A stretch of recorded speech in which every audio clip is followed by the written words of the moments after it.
കർത്താവിൻ്റെ അതിവിശുദ്ധ നാമം വാഴ്ത്തപ്പെടുമാറാകട്ടെ. എബ്രായർക്ക് എഴുതിയ ലേഖനം 12-ാമത്തെ അധ്യായം അതിൻ്റെ 2-ാമത്തെ വാക്യത്തിൽ നാം ഇങ്ങനെ വായിക്കുന്നു: വിശ്വാസത്തിൻ്റെ നായകനും പൂർത്തി വരുത്തുന്നവനുമായ യേശുവിനെ നോക്കുക.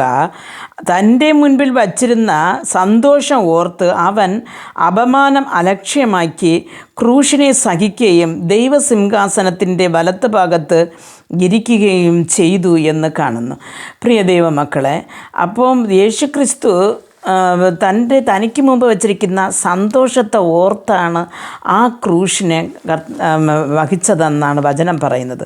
ക്രൂശിലെ മരണം എന്ന് പറയുന്നത്, അല്ലെങ്കിൽ ക്രൂശിക്കുക എന്ന് പറയുന്നത് ഒരു അപമാനത്തിൻ്റെ ഒരു ചിഹ്നമാണ് ക്രൂശ്. അപ്പോൾ ഒരു അപമാനത്തിൻ്റെ ചിഹ്നം ക്രൂശായിരിക്കുമ്പോൾ അത് തന്നെ തിരഞ്ഞെടുത്തത് എന്തെന്ന് വെച്ചാൽ ദൈവം തനിക്ക് വെച്ചിരിക്കുന്ന ആ മഹത്വമേറിയ ആ ഒരു സന്തോഷത്തിലേക്ക് പ്രവേശിക്കാം എന്നുള്ള ആ ഒരു ഇതിലാണ്. അപ്പോൾ നമ്മുടെ ദൈവം നമ്മുടെ വിശ്വാസത്തെ തുടങ്ങുന്നവനും ദൈവമാണ്, അത് പൂർത്തീകരിച്ച് തരുന്നതും ദൈവമാണ്. അപ്പം നാം ഒരു കാര്യത്തിൽ വിശ്വസിക്കും, പക്ഷേ അത് കിട്ടുവാൻ താമസിച്ചു എന്ന് കാണുമ്പോൾ നാം വിശ്വാസത്തിൽ നിന്ന് വഴുതി പോകാറുണ്ട്. പ്രിയ ദൈവമക്കളെ, അതല്ല, നാം വിശ്വാസത്തിൽ തന്നെ നാം ഉറച്ചു നിൽക്കണം. അപ്പോൾ കുരിശ് എന്ന് പറയുന്നത് ഒന്ന് അപമാനത്തിൻ്റെ ചിഹ്നമാണ്. അടുത്ത് ക്രൂശിക്കപ്പെട്ടവർ ഏവരും ക്രൂശിൽ തൂങ്ങുന്നവൻ ശപിക്കപ്പെട്ടവനെന്ന് ബൈബിൾ വചനം പറയുന്നു. ഗലാത്യർക്ക് എഴുതിയ ലേഖനം 3-ാമത്തെ അധ്യായത്തിൻ്റെ 13-ാമത്തെ വചനം പറയുന്നു: നമ്മെ ശാപത്തിൽ നിന്നും എടുപ്പാൻ യേശു അപമാനമായ ക്രൂശ് ഏർപ്പെടുത്തുന്നു. അപ്പോൾ ക്രൂശിൽ തൂങ്ങുന്ന ഏവനും ശപിക്കപ്പെട്ടവനെന്ന് കാണുന്നു. അപ്പോൾ നമ്മുടെ ശാപത്തിൽ നിന്ന് വീണ്ടെടുപ്പാനാണ് അപമാനമായ ക്രൂശ് ചുമന്നത്. പക്ഷേ ആ ഒരു കഷ്ടത അല്ലെങ്കിൽ ക്രൂശ് അല്ലെങ്കിൽ ആ അപമാനം ഏറ്റുകൊണ്ടെങ്കിലും അടുത്ത് മരിച്ച് 3-ാം ദിവസം ഉയർത്തെഴുന്നേൽക്കുകയും പിതാവിൻ്റെ വലതുഭാഗത്ത് ഇരുന്നു കൊണ്ട് നമുക്ക് വേണ്ടി മധ്യസ്ഥ വഹിക്കുകയും ചെയ്തുകൊണ്ടിരിക്കുകയാണ് യേശു. പ്രിയ ദൈവമക്കളെ, നമുക്ക് ഈ ലോകത്ത് നാം ജീവിച്ചുകൊണ്ടിരിക്കുമ്പോൾ പലവിധമായ അപമാനങ്ങൾ നമുക്ക് വരാറുണ്ട്. നാം ചെയ്യാത്ത തെറ്റുകൾ ചെയ്തെന്നും കാണാത്ത കാര്യങ്ങൾ കണ്ടു എന്നും ഇങ്ങനെ പലവിധമായ അപമാനത്തിൻ്റെ വാക്കുകൾ നമുക്ക് പലപ്പോഴും വരാറുണ്ട്. അപ്പോൾ അത് നമുക്കൊരു ക്രൂശ് ചുമക്കുന്നതുപോലെ ഭയങ്കര വേദനകരമായ ഒരു അവസ്ഥയായിരിക്കും. അതേപോലെ തന്നെ കഷ്ടപ്പാടുകൾ.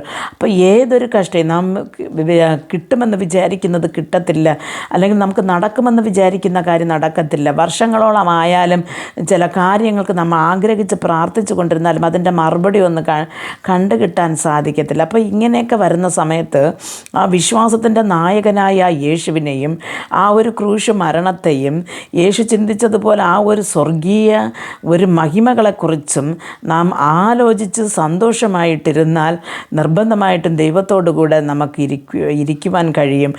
നാം നിർബന്ധമായിട്ടും ദൈവസന്നിധിയിൽ യേശു ഇരിക്കുന്ന സ്ഥലത്ത് തന്നെ നമുക്ക് പോകുവാനും സാധിക്കും. ഇല്ലാത്ത പക്ഷം നാം എന്ത് ചെയ്യും? പുറന്തള്ളപ്പെടുമെന്ന് വചനം പറയുന്നത്. അതുകൊണ്ട് പ്രിയ ദൈവമക്കളെ, നാം ഇന്ന് നമുക്ക് വരുന്ന അപമാനങ്ങൾ നാം അതൊരു ഏറ്റുകൊണ്ട് ആ ഒരു ക്രൂശിനെ നമുക്ക് വഹിക്കുവാൻ ഇഷ്ടമാണെങ്കിൽ നമുക്ക് പിതാവിനോട് കൂടെ വാസം ചെയ്യുവാനും സാധിക്കുമെന്ന് വചനത്തെ വിശ്വസിച്ച് മുമ്പോട്ട് പോകുവാൻ ദൈവം ഓരോരുത്തർക്കും കൃപ നൽകട്ടെ എന്ന് പ്രാർത്ഥിക്കാം. ഞങ്ങൾ അതിവാത്സല്യമായി സ്നേഹിച്ച് വഴി നടത്തുന്ന ആ സ്വർഗസ്ഥ പിതാവേ, കർത്താവെ, ഞങ്ങൾ ഈ ലോകം വിട്ട് വന്നു കഴിഞ്ഞാൽ നമുക്കൊരു പരമ യെരൂശലേമുണ്ട്.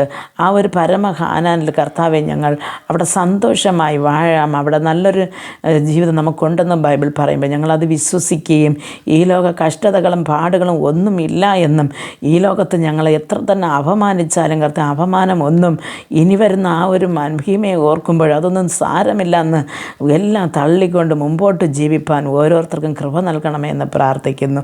യേശു ക്രിസ്തുവിൻ്റെ നാമത്തിൽ പ്രാർത്ഥിക്കുമ്പോൾ പ്രാർത്ഥന കൃപയോട് കേട്ട് മറുപടി നൽകി തരണം നല്ല പിതാവേ. ആമേൻ.